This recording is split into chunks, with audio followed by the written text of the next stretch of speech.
Hey guys, what's up? My name is Zach Scarberry. I'm a nurse in Charleston, South Carolina. Specifically, I work in the pediatric cardiovascular ICU at the Sean Jenkins Children's Hospital, which is part of MUSC. We're ranked number 7 in the nation, which is a pretty big deal. We're really proud of it, and it's a great place to work. I love my job, so I'm really excited to answer some questions for y'all. So let's hop into it. First off, briefly describe what led you to your current job. Surprisingly, I did not want to be a nurse when I was in high school at all. I actually wanted to be a doctor. I was pre-med at Furman University, but I was 18 and I wasn't ready to take it seriously. I wanted to have fun and I didn't want to study. So I didn't do super well in my classes and it really hurt me later on, to be honest. I transferred to Clemson, got a marketing degree, did marketing for a little bit after graduation, but got really bored. My job was really mundane. I just wasn't challenged. So I wanted to make a change. So I thought about the last time that I was really challenged, and that was when I was in pre-med. So initially I tried to go to PA school. I took some prereqs, some organic chemistry, some microbiologies, anatomy, physiology, all of that kind of normal stuff for pre-med. And I didn't get into PA school. I was really, really bummed, but I had all these credits. So I applied to nursing school on a whim, and I got in. I knew I wanted to do something in the medical field, and so this seemed like a good compromise at the time. I got an associate's degree at a local community college. It took like 18 months, wasn't really long at all. I worked full-time while I was in nursing school, so I was able to pay for it out of pocket, which was really, really important to me because I didn't want to take out any loans. And then I got a job at MUSC in our pediatric cardiology step-down. Was there for about a year and a half, and then I moved to our pediatric cardiology ICU. One of the great things about MUSC is they actually paid for my bachelor's degree. One note is a lot of hospitals right now are preferring to hire bachelor's prepared nurses over associate's degree nurses. The thought is that they have more education and create safer outcomes. Not saying that you can't, but it is something to be aware of and think about. I was really lucky. I kind of was at the forefront of that kind of decision, so I was able to get a job fairly easily. But it is something to think about, but there are a lot of ways to get into nursing.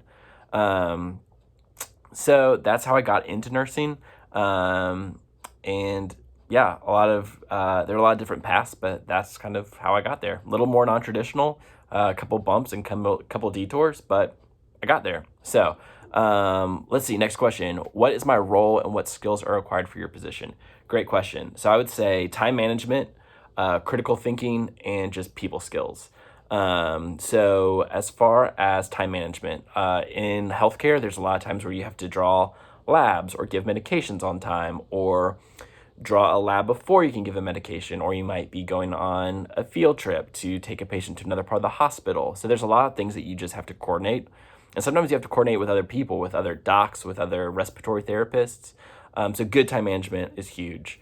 People skills. I think if you've been in a hospital, sometimes there are nurses who just don't have great bedside manner. We work with people. You have to talk with people. You have to talk to docs. You have to talk to other nurses. But primarily, you have to talk with patients and patients' families. So being able to communicate really complex medical issues to people who may not be familiar with them.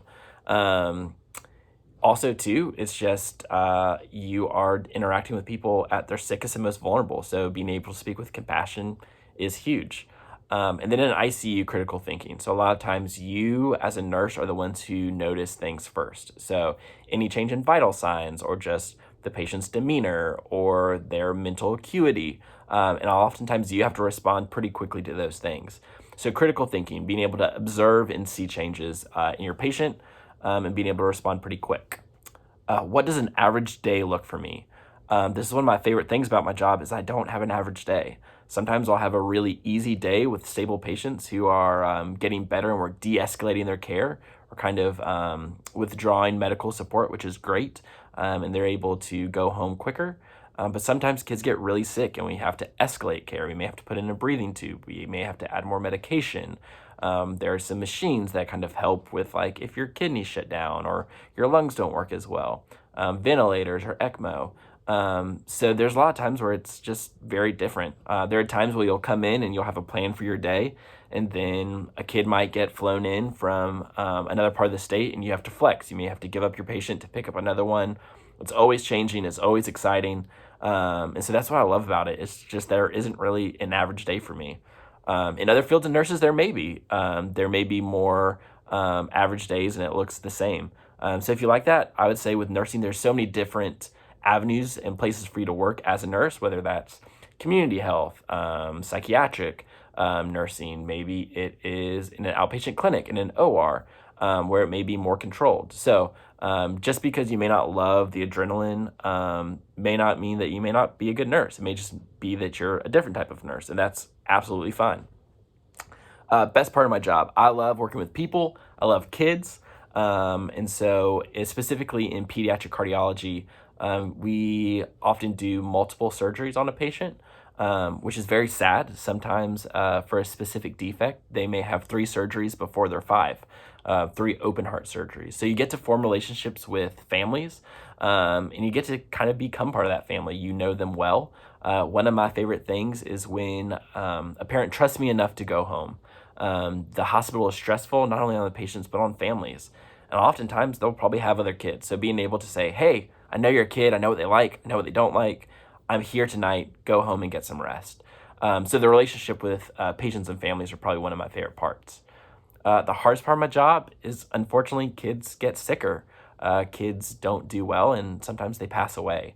So that's really tough. And you do take it home with you, and you have to figure out, and convince yourself you did the best that you could do. But it is hard, and having those conversations and difficult conversations with families and being present for those last moments is really tough, honestly. So it is an emotional job. It's not your normal 9 to 5. Also, too, sometimes you work weird hours. I work 12-hour shifts. Sometimes I work at night, so 7 p.m. to 7 a.m. So I miss opportunities with my friends. I miss out on some things sometimes. I sleep during the day. So it's weird. But again, there's some nursing jobs that you don't have to do that. So it just depends on what you want to do. What are my long-term career goals? Well, actually, I'm starting grad school again. So if you love school, maybe nursing is a great part for you because you can always go back for more school. I will be starting a doctoral program for CRNA school. CRNA stands for Certified Registered Nurse Anesthetist. So it is a individual who gives anesthesia in the OR and perioperative areas. So basically making sure that if you are getting surgery that you don't remember it and you don't feel it. Those are kind of our 2 goals. So I'll be starting that in a month, and then I'll be in school for 3 more years. So we'll see. Don't have a lot to tell you about that because I haven't done it yet. But when I started nursing, I knew that it's kind of where I wanted to go. If you are interested in that, it does take at least 2 years in an ICU to gain experience for you to apply to school. So just keep that in mind if that's something you're interested in. What advice would I give to students to finding a career they love? Great question. I think the answer is find what you're good at and find something you love. Sometimes there can be areas that you're really good at in school, but you don't love. I was pretty good in English, but I didn't really want to be a writer. I didn't want to do any kind of journalism or anything. But also, too, if you're not really great in an area, if you're not great in science and you don't really love science, probably medicine is not the place to go, honestly. So figure out what you like, what you're good at. And there's nothing wrong with not being good at something or not liking something. Also, too, it doesn't necessarily have to be in school. There's so many things online that resources you're like, oh, that might be interesting. Figure it out. Also, too, don't feel like you have to know. I remember when I was a senior, I thought I needed to know exactly what I wanted to do. And it honestly caused me a lot of stress when I didn't know or when my plans changed. Your plans probably will change, and that's okay. You're going to grow. You're going to like new things. You're going to figure out things you don't like. Spend some time. Don't fret about it. My career has changed multiple times, and I'm just now finally getting to the career that I'm really excited about. Job outlook. It's great. We are doing this virtually because of a pandemic. So people are always going to need nurses. There's always going to need healthcare. So it's a pretty stable job profession. Last question. What advice would you give students for an interview? Be prepared and be yourself. Know why you want the job. Know what you bring to the table. And act like you actually want to be there. A good answer for why you want this job is not to make money, even if that's absolutely true. Figure out something else that's going to benefit you from having that job. So those are my advice. Hopefully y'all enjoy this somewhat from hearing a stranger talk about their job. But yeah, you got some big decisions. Don't fret about them. You'll figure it out. You got time. You're only 18. It's okay. All right. Have a good day, guys. Bye.